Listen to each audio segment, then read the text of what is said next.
now went from fielding maybe 100 interest forms the year before to 200, 300. So just thinking about that time alone. How would you like to double the size of your choir in just 2 years? Welcome to Choir Success, where we uncover the best ways to manage choirs and choruses in today's age so that you and your music and your whole community can thrive. Today is episode 6 with Lars Myron, where we talk about some of the things to be careful about if you have too much success with your marketing like they did. How are you going to handle that? How are you going to plan for all of that growth? This is a video series, and there's going to be more video series after this one, so make sure that you subscribe to the channel and click on the bell icon so YouTube will let you know when a new episode drops. Also, if you like this video or you get any value from it, please click on the like button so that other people can find it as well. And now, on with the interview. Lars, welcome back once again to our final episode in the series on growing your choir. Thanks again for having me. All right, so today we're going to talk about growing pains, the kind of growing pains you would have if you did the marketing correct and you did everything well, you got your funnel going, and all these people joined up. And I think that is the situation that Columbia choirs found themselves in. So how did that all go for you, and what did you have to do to adapt? Sure. Yeah, I'd love to give some insight to help folks think about this ahead of time.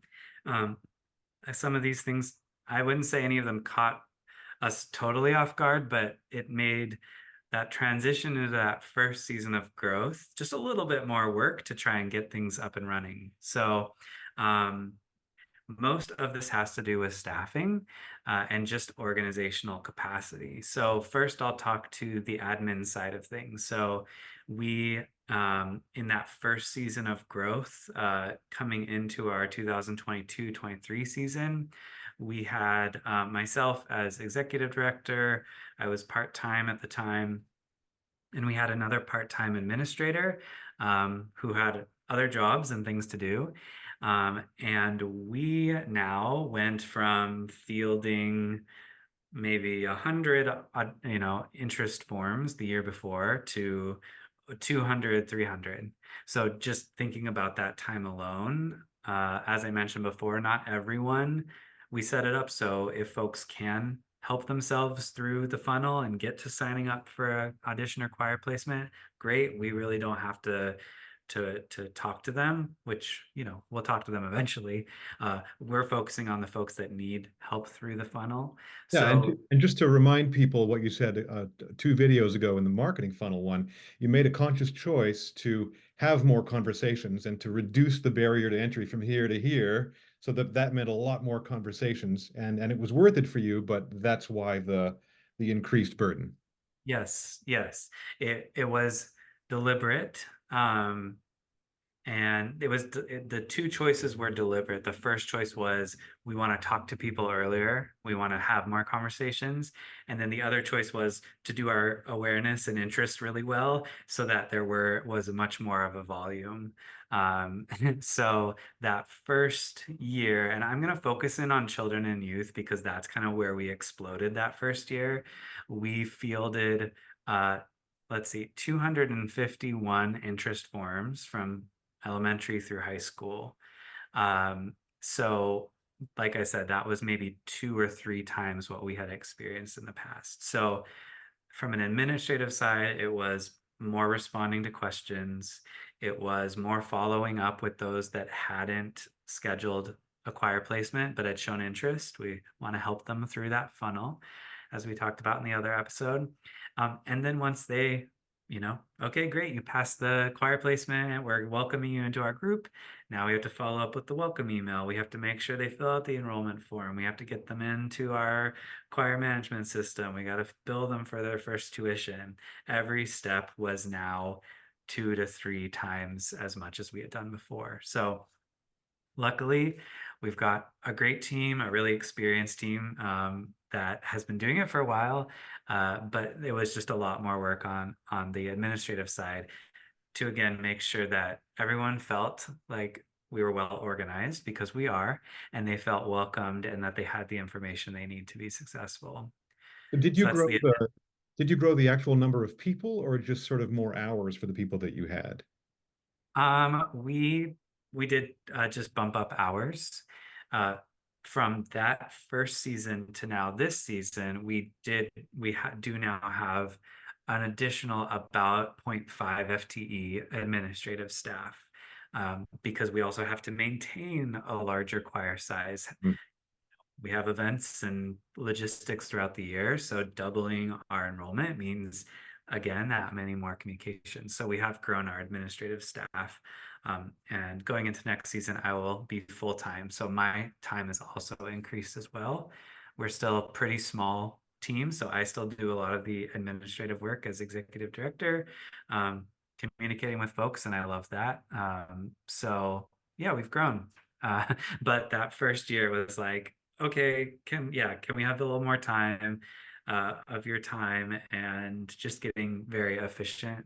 I think some folks probably fell out of our marketing funnel that year. And then as we've grown capacity wise, we just get to do that better and better. Right, right. So Yeah. when the first half then was the administrative changes that you made, but obviously there were knock-on effects on the musical side as well. Yeah. So, as we grew our numbers, especially in the youngest ages, so we saw a huge influx in first through third graders, which for us is our Melodia choir. Um, we have always kind of thought about what a max size of a choir was, but we never really had to worry about it until all of a sudden we're starting to see how many of those first through third graders are signing up for an audition, how many we have for returning. Oh, this is going to hit 30. And now we're talking to our teaching staff, and asking them what they're comfortable with the amount of staffing. And we kind of concluded that about 30 was a max for that age. So we did, like, at the beginning of September, which our season starts 2 weeks into September, we um, reached out to everyone that had signed up and said, would you be interested in a different day? So we were running rehearsals on Tuesday. We were now going to launch a Thursday section of Melodia Choir. We found a highly qualified and amazing new staff member because we didn't have any current staff that could take on the additional choir. We reached out to our existing venue and asked if they had availability on this new day for our program, and that was the easiest part of it because they're great and they have that availability. And we kind of took a little bit of a risk. We thought we had a bare minimum to kind of break even with that new choir and try and grow. But we knew overall, if we had 45 singers or so, that's two 22, 23 person groups. That's a good size for us.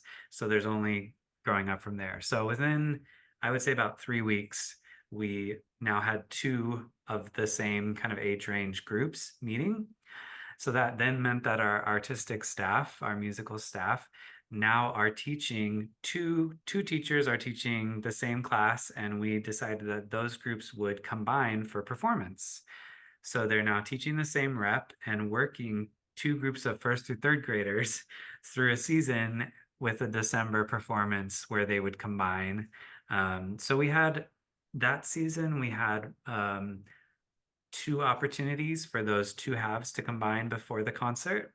It worked pretty well. This season, we've almost doubled that, I think. Leading up to each concert, they have about 4 times where they combine and sing as one massive Melodia choir. And I think that's worked. So that Melodia expansion was September of 2022. Then January of 2023, we were seeing the same things with our Prima choir, which is our pre-K through first grade choir, where we had enrolled, I think, about 18 kids in one section. And at that age, anyone that's worked at that age probably will say, yeah, you should have known that. But we worked with our teaching, our conductor and teacher of that group, and said, 15 kind of seems like a max for that group, but we had more interest. So again, we threw a net out to everyone that had shown interest in that group and said, would you sign up for a Thursday class? And thus we formed Prima Thursday and had the same two sections working towards the same goal and performing together at the end. So this was teaching staff. This was new processes and meetings to make sure that groups were aligned. This was, of course, venue costs, and some more coordination, again, to make sure that these groups stayed somewhat connected, even though they didn't see them. And then, like I said, a lot of time thinking through the calendar, making sure that the two groups have time to work together so that it's not a big surprise on concert day what it sounds like, especially for a kindergartner. They normally sing with 10 people and now they're singing with 20 people. So we want to give them that opportunity to be successful. Sounds amazing. I can imagine one possible failure point, like if you're not sufficiently plugged into the musical community around you, and you suddenly find yourself with a need for more musical staff, like where would you go? So I guess the probably you would recommend that people do stay plugged into the community and maybe be in conversation with people if they expect they may grow in the future. Yeah, and that's I'm sure a point that lots of organizations talk about is staffing. You know, we're lucky to have staff that have been on our team and have just been incredible for 5+ years, some I think almost 20 years or more on our staff. But we also love bringing in new staff. We're on the side from our core groups, we're also starting some outreach programs. So we've been having to reach out to new audiences for staffing those, and it's a little bit of a different program. So yeah, it's a challenge, but like you kind of pointed to, I think staying connected to the local community and the professionals that are swimming in the waters of whether they're taking singing jobs, whether they're voice teachers, whether they're teaching at schools, you know, public schools, private schools. For our quick need, we were able to a connection of one of our current staff. So we said to our current staff, do any of you want to teach this? And if not, who can you put us in contact with? We'd love to bring one of your connections onto the Columbia Choirs team, and that was effective. Wonderful. Today's episode is brought to you by Choir Genius.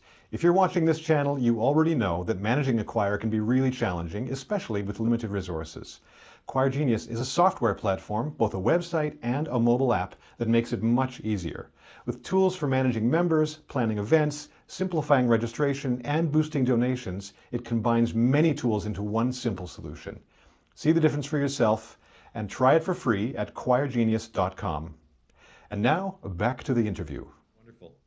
So, if somebody from a choir that admires Columbia choirs what came to you and said, "Lars, we're excited. We're doing all of these things. We think we're about to have a lot of success," and they're asking you, "What are the kind of top three things that we should worry about as we go through our planning prior to this big successful season?"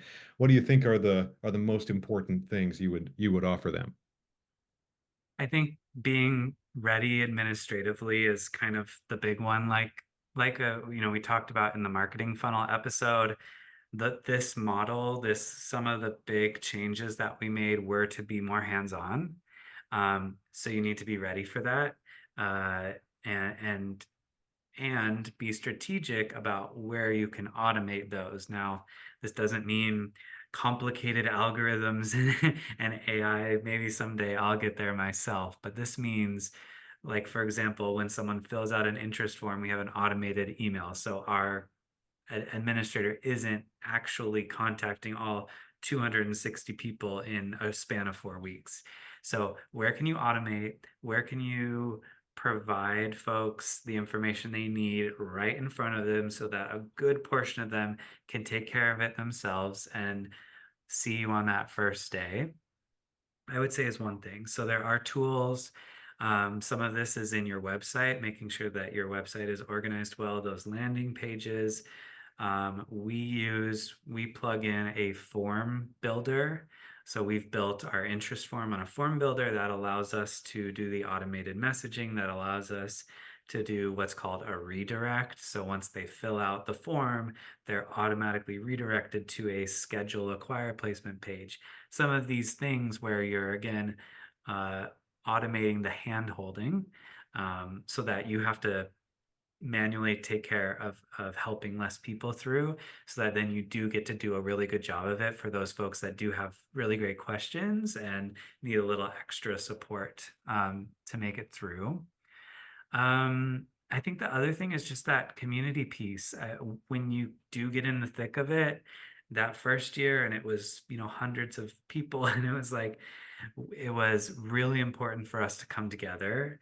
And that first meeting was so interesting because it was the first year since I've been involved with Columbia Choirs where there were more new people, more new families in that room than returning families. And it was this really interesting dynamic shift. And I think it helped us understand like that concept that even returning families can be new. Like this is a new community we're building for this year. We hope that these folks stay with us for 10 years or more, but we get to establish a culture and a family and a community in this moment. So that was really interesting and I think has helped us. So planning for that community building so that when it gets a little crazy and maybe you're sending a few too many emails that you still take the time to stop, to gather your folks, to appreciate, to sing together, to establish that bigger picture, especially in an organization with multiple ensembles. Like we are a big community. I think that's really important too. This is such great advice, and the whole series that we've done. I just think you have so much to offer, all this hard-earned knowledge, and all of these great tips that you've uncovered over the years. And I'm so delighted that we have had a chance to talk about all this and that we get to offer it to the world. So thank you once again for being willing to sit down with me, and it's really been a pleasure.